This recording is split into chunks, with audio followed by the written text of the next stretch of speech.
नमस्कार दोस्तों, आइए जानते हैं आज राजस्थान की बड़ी खबरें। आज की पहली खबर है कि विधायक बाल मुकुंद आचार्य और अमीन कागजी भिड़े जयपुर के चांदपोल सर्किल के पास दरगाह की छत बनाने को लेकर रविवार को विवाद हो गया है। दरगाह की छत निर्माण कार्य के दौरान रविवार को हवा महल के विधायक बाल मुकुंद आचार्य अपने कार्यकर्ताओं के साथ मौके पर पहुंचे और हंगामा खड़ा कर दिया। अजमेर के हाथीखेड़ा गांव में बनेगा बालिका सैनिक स्कूल। अजमेर के हाथीखेड़ा गांव में करीब 15 एकड़ भूमि पर राजकीय बालिका सैनिक विद्यालय का निर्माण होगा। इसके लिए राज्य सरकार ने 20 करोड़ रुपए स्वीकृत किए हैं। हाथीखेड़ा में 15 एकड़ 60,000 वर्ग मीटर भूमि पर स्कूल भवन बनेगा। इसमें 4 दीवारी कार्यालय भवन, आवास, प्रशिक्षण रेंज, परेड मैदान के निर्माण सहित अन्य विकास कार्य होंगे। विधानसभा अध्यक्ष वासुदेव देवनानी ने बताया कि राज्य सरकार ने स्कूल के लिए 20 करोड़ रुपए स्वीकृत किए हैं। रामगढ़ में खुलेगा नया मिनी सचिवालय। मुख्यमंत्री भजनलाल शर्मा ने रविवार को अलवर दौरे के दूसरे दिन रामगढ़ विधानसभा क्षेत्र के ग्राम बहाला में आयोजित ग्रामोत्थान शिविर का अवलोकन किया। इस दौरान उन्होंने विभिन्न सरकारी योजनाओं के लाभार्थियों को चेक, प्रमाण पत्र और दिव्यांगजनों को इलेक्ट्रिक व्हील चेयर प्रदान की। राजस्थान में शुरू होने जा रही जनगणना 2027 राजस्थान में 15 साल के लंबे इंतजार के बाद जनगणना 2027 का पहला चरण आगामी 16 मई से 14 जून 2026 तक संचालित किया जाएगा। मुख्यमंत्री भजनलाल शर्मा ने इसे एक राष्ट्रीय कर्तव्य करार देते हुए स्पष्ट किया है कि इस बार की जनगणना पूरी तरह डिजिटल होगी। प्रगणक अब कागज कलम के बजाय मोबाइल ऐप और टैबलेट के साथ आपके दरवाजे पर दस्तक देंगे। पूर्व विधायक बलजीत यादव को जेल भेजा। बहरोड़ के पूर्व विधायक बलजीत यादव को विधायक कोटे से स्कूल खेल सामग्री वितरण में हुए कथित घोटाले के मामले में शनिवार को न्यायिक अभिरक्षा जेल में भेज दिया गया। प्रवर्तन निदेशालय ईडी ने 3 दिन का रिमांड पूरा होने पर पूर्व विधायक यादव को जयपुर स्थित विशिष्ट न्यायालय सीबीआई संख्या 3 में पेश किया। अब इस मामले में अगली सुनवाई 10 फरवरी को होगी। नए सिरे से फिर होगा जर्जर स्कूलों का सर्वे। राज्य सरकार ने एक बार फिर से प्रदेश के सरकारी स्कूलों के सर्वे कराने के आदेश दिए हैं। समसा की ओर से गठित टीम जर्जर स्कूलों में पहुंच वस्तु स्थिति देखेगी और क्या स्थिति है उसकी रिपोर्ट तैयार कराई जाएगी। टीम को 15 मार्च तक सर्वे पूरा करना होगा। विभाग के अधिकारियों का कहना है कि जल्द ही दोबारा जर्जर स्कूलों का सर्वे कराने के लिए टीम गठित कर दी गई है। टीम स्कूलों की स्थिति परखेंगे और देखेंगे भविष्य में कोई बड़ी घटना होने से बचा जा सके। हालांकि शिक्षा विभाग ने झालावाड़ स्कूल में हुए हादसे के बाद कराए गए सर्वे में जिले की रिपोर्ट में 35 जर्जर विद्यालय भवनों की रिपोर्ट भेजी है। इन स्कूलों को विभाग ने जमींदोज करा दिया है। यमुना जल और राजस्थान बजट पर गोविंद सिंह डोटासरा ने कही बड़ी बात। राजस्थान कांग्रेस अध्यक्ष गोविंद सिंह डोटासरा ने यमुना जल को लेकर भाजपा और भजनलाल सरकार पर जबरदस्त हमला किया। यमुना जल को लेकर भाजपा बार बार राजस्थान की जनता को गुमराह कर रही है। केंद्रीय जल शक्ति मंत्री सीआर पाटिल ने शनिवार को फिर जनता को भटकाने की कोशिश की। राजस्थान के किसानों के लिए खुशखबरी। राजस्थान के मुख्यमंत्री भजनलाल शर्मा ने कहा है कि कार्यकर्ताओं से ही पार्टी की असली पहचान होती है, इसलिए आगामी चुनावों में राजस्थान में भाजपा के पक्ष में मजबूती से काम करना आवश्यक है। अलवर पहुंचे शर्मा ने सर्किट हाउस में भारतीय जनता पार्टी भाजपा के पदाधिकारियों और कार्यकर्ताओं की बैठक ली। ऑनलाइन आवेदन शुरू। परीक्षा 3 मई को मेडिकल प्रवेश परीक्षा नीट यूजी 2026 का आयोजन 3 मई को किया जाएगा। इसके लिए ऑनलाइन आवेदन प्रक्रिया 8 फरवरी से शुरू हो गई, जो 8 मार्च तक जारी रहेगी। नेशनल टेस्टिंग एजेंसी एनटीए ने अपनी आधिकारिक वेबसाइट पर नोटिफिकेशन जारी कर यह जानकारी दी। स्मार्ट शहर के लिए सभी 16 शहरों की डीपीआर एक साथ होगी तैयार। औद्योगिक नगरी को स्मार्ट शहर बनाने की प्रक्रिया धीरे धीरे आगे बढ़ने लगी है। रुडिस्को में बैठक हुई थी जिसमें डीपीआर तैयार कराने का निर्णय लिया है। सभी 16 शहरों की डीपीआर का टेंडर एक साथ होगा। शहर में होने वाले विकास कार्यों की जानकारी रुडिस्को को दे दी गई है। चालू वित्तीय वर्ष के बजट में प्रदेश सरकार ने केंद्र केंद्र की स्मार्ट सिटी योजना की तर्ज पर प्रदेश के 16 शहरों को विकसित करने के लिए 900 करोड़ रुपए का कोष देने की घोषणा की थी। कोटा में 5 बिल्डिंग मालिकों को नोटिस। कोटा में शनिवार रात को दिल्ली रेस्टोरेंट की 3 मंजिला बिल्डिंग ढहने के बाद नगर निगम ने आसपास की 5 इमारतों को अवैध माना है। दुर्घटनाग्रस्त हुई बिल्डिंग के आसपास 5 इमारतों को असुरक्षित मानते हुए नगर निगम ने रविवार को इन भवन मालिकों को नोटिस जारी कर 2 दिन में अवैध निर्माण हटाने के आदेश दिए हैं। जोधपुर क्षेत्र में मिलावटी घी बनाने का बड़ा मामला सामने आया। जोधपुर मंडोर थाना अंतर्गत आंगनवा के नंदपुरी योजना स्थित फैक्ट्री से नकली व मिलावटी घी बनाने का कारखाना पकड़े जाने के मामले में चौंकाने वाला खुलासा हुआ है। सस्ते घी में पाम ऑनियल मिलाकर ब्रांडेड घी के लेबल चिपकाकर सस्ते दामों पर गांवों में नकली और मिलावटी घी सप्लाई किया जा रहा था। आरोपी पिछले 1 साल से यह कृत्य कर रहा था। अनुमान के अनुसार वह इस दौरान 1 लाख लीटर से अधिक नकली व मिलावटी घी बाजार में सप्लाई कर चुका है। उसके साथ एक अन्य व्यक्ति की भूमिका भी सामने आई है, जिसकी जांच की जा रही है। 5 करोड़ के प्रोजेक्ट से किसानों को होगा बड़ा फायदा। किन्नू उत्पादक किसानों के लिए यह बड़ी राहत और खुशखबरी है। गंगा नगरी किन्नू को बढ़ावा देने और किसानों को उनकी उपज का बेहतर मूल्य दिलाने के उद्देश्य से सरकार ने श्री गंगानगर में किन्नू प्रोसेसिंग प्लांट की मंजूरी दे दी है। श्यामा प्रसाद मुखर्जी योजना के तहत इस प्लांट के लिए 5 करोड़ रुपए स्वीकृत किए गए हैं। प्लांट की स्थापना की जिम्मेदारी उद्यान विभाग को सौंपी गई है। सरकार से मंजूरी की सूचना मिलने के बाद विभाग ने इसकी प्रोजेक्ट रिपोर्ट तैयार करने की प्रक्रिया शुरू कर दी है।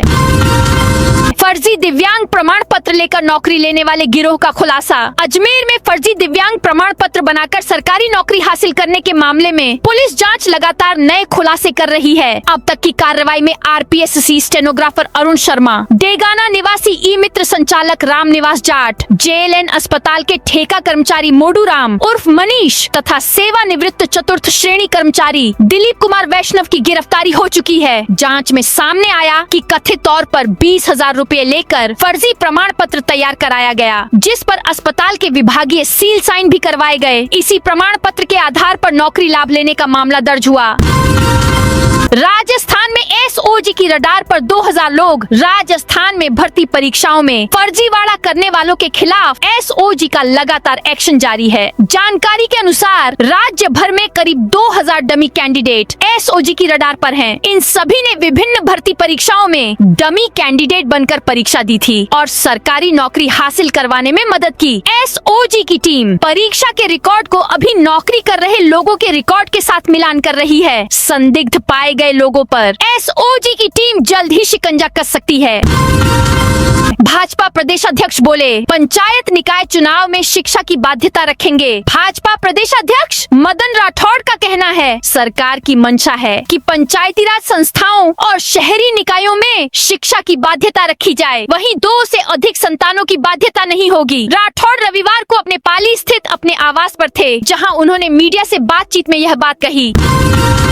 जोधपुर की अनदेखी पर गहलोत ने सीएम को लिखा लेटर। पूर्व मुख्यमंत्री अशोक गहलोत ने आज सीएम भजनलाल शर्मा को जोधपुर के विकास कार्यों में देरी और अनदेखी पर पत्र लिखा। लेटर में पूर्व मुख्यमंत्री ने कहा, जोधपुर शहर की ऐतिहासिक विरासत और बुनियादी ढांचे को लेकर मैं काफी चिंतित हूँ। शहर के प्राचीन तालाबों के संरक्षण और सीवरेज व्यवस्था को लेकर पूर्व में जो योजनाएं बनाई गई थी, उनकी वर्तमान स्थिति संतोषजनक नहीं है।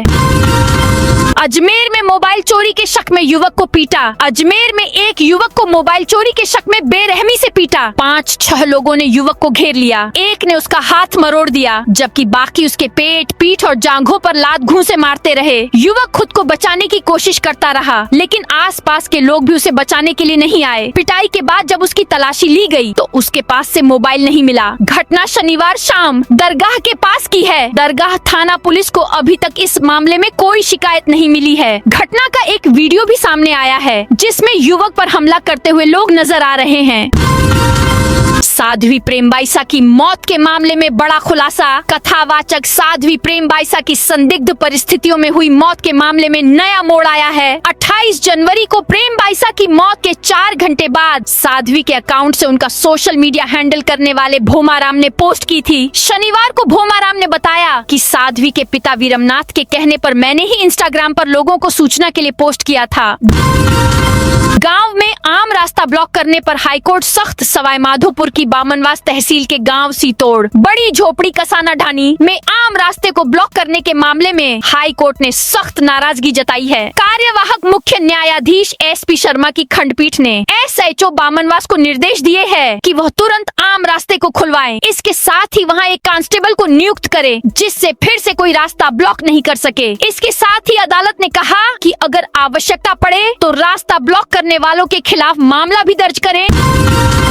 उदयपुर पुलिस ने पकड़ा 456 किलो डोडा चूरा। उदयपुर की प्रताप नगर थाना पुलिस ने देर रात हाईवे पर घेराबंदी कर एक स्कॉर्पियो कार को पकड़ा जिसमें भारी मात्रा में अवैध डोडा चूरा भरा हुआ था। हालांकि अंधेरे का फायदा उठाकर तस्कर मौके से भाग निकले, लेकिन पुलिस ने 4 क्विंटल से ज्यादा डोडा चूरा जब्त कर लिया है। प्रतापगढ़ में पुलिस ने चलाया ऑपरेशन अंधकार। प्रतापगढ़ पुलिस ने ऑपरेशन अंधकार के तहत अरनोद थाना क्षेत्र के देवल्दी गांव में अवैध बिजली कनेक्शनों पर बड़ी कार्रवाई की है। इस दौरान बड़ी संख्या में अवैध कनेक्शन काटे गए और केबल, ट्रांसफार्मर तथा पानी की मोटरें जब्त की गयी। जयपुर के परकोटे में निर्माण पर 2 विधायक भिड़े। जयपुर में एक बिल्डिंग की छत निर्माण को लेकर 2 विधायक भी आमने सामने हो गए। विधायक बाल मुकुंदाचार्य ने कहा, पुरातत्व को बचाओ। अजमेरी गेट घाट गेट पर अवैध निर्माण हो रहे हैं। यहाँ चांद पोल में बिल्डिंग एक समान रंग में नहीं है। सरकारी सब्जी मंडी में 4x4 का अतिक्रमण है। किशन पोल विधायक ने इसके लिए 20 लाख रुपए भी दिए। परकोटा क्षेत्र की दीवार तोड़कर इसे 400 गज का करने का प्रयास किया जा रहा है। ये गलत है। खेत में रखी ज्वार चने की फसल में लगी आग। किसान के खेत में बने फसल खलिहान भंडारे में अचानक आग लग गई। कुछ मिनटों में आग ने विकराल रूप ले लिया। पूरा ज्वार व चने की फसल जलकर राख हो गई। घटना बालोतरा जिले के मंडली थाना इलाके रोडवा गांव रविवार दोपहर करीब 3 बजे की है। आग देखकर आसपास के लोगों ने आग बुझाने का प्रयास किया, लेकिन पूरा आग बुझने से पहले पूरी फसल व सामान जलकर राख हो गया। कोटा में 5 बिल्डिंग मालिकों को नोटिस। कोटा में शनिवार रात को दिल्ली रेस्टोरेंट की 3 मंजिला बिल्डिंग ढाने के बाद नगर निगम ने आसपास की 5 इमारतों को अवैध माना है। दुर्घटनाग्रस्त हुई बिल्डिंग के आसपास 5 इमारतों को असुरक्षित मानते हुए नगर निगम ने रविवार को इन भवन मालिकों को नोटिस जारी कर 2 दिन में अवैध निर्माण हटाने के आदेश दिए हैं। झुंझुनू उपभोक्ता आयोग देगा लंबित मामलों के समाधान। झुंझुनू जिला उपभोक्ता विवाद प्रतितोष आयोग ने उपभोक्ताओं को समय पर न्याय दिलाने के लिए नई कार्य योजना लागू की है। आयोग के अध्यक्ष मनोज कुमार मील ने नए मामलों की तेजी से सुनवाई और पुराने लंबित प्रकरणों के 500% निस्तारण का लक्ष्य तय किया है। इसके साथ ही उपभोक्ता जागरूकता और लोक अदालत के जरिए विवाद निपटाने पर भी फोकस किया गया है। अवैध खनन के मामले में फरार 3 आरोपी गिरफ्तार। डीग SP ओम प्रकाश मीणा के निर्देश पर चलाए जा रहे ऑपरेशन अरावली के तहत पहाड़ी थाना पुलिस ने बड़ी कार्रवाई की है। पुलिस ने अवैध खनन के मामलों में 3 साल से फरार चल रहे 3 वांछित आरोपियों को गिरफ्तार किया है। पुलिस को मुखबिर से सूचना मिली थी, जिसके आधार पर पहाड़ी थाना पुलिस ने दबिश दी और इन आरोपियों को पकड़ा। इस कार्रवाई से क्षेत्र में अवैध खनन से जुड़े लोगों में हड़कंप मच गया है। पुलिस लंबे समय से इन आरोपियों की तलाश कर रही थी। जयपुर के पास बसेगी राजस्थान की अपनी सिलिकॉन वैली। राजस्थान की राजधानी अब केवल अपनी विरासत और पर्यटन के लिए ही नहीं, बल्कि दुनिया के नक्शे पर एक टेक पावर हाउस के रूप में भी पहचानी जाएगी। प्रदेश की भजनलाल सरकार जयपुर के पास एक ऐसी अत्याधुनिक हाईटेक सिटी विकसित करने की तैयारी में है जो विशाखापत्तनम की क्वांटम सिटी और तेलंगाना के IT हब को टक्कर देगी। इस प्रोजेक्ट का मुख्य उद्देश्य जयपुर पर बढ़ते शहरी दबाव को कम करना और स्थानीय युवाओं को विश्व स्तरीय रोजगार के अवसर प्रदान करना है। तो दोस्तों, ये थी आज राजस्थान की बड़ी खबरें। आप इस वीडियो को कौन से जिले से देख रहे हैं, उस जिले का नाम जरूर बताइए।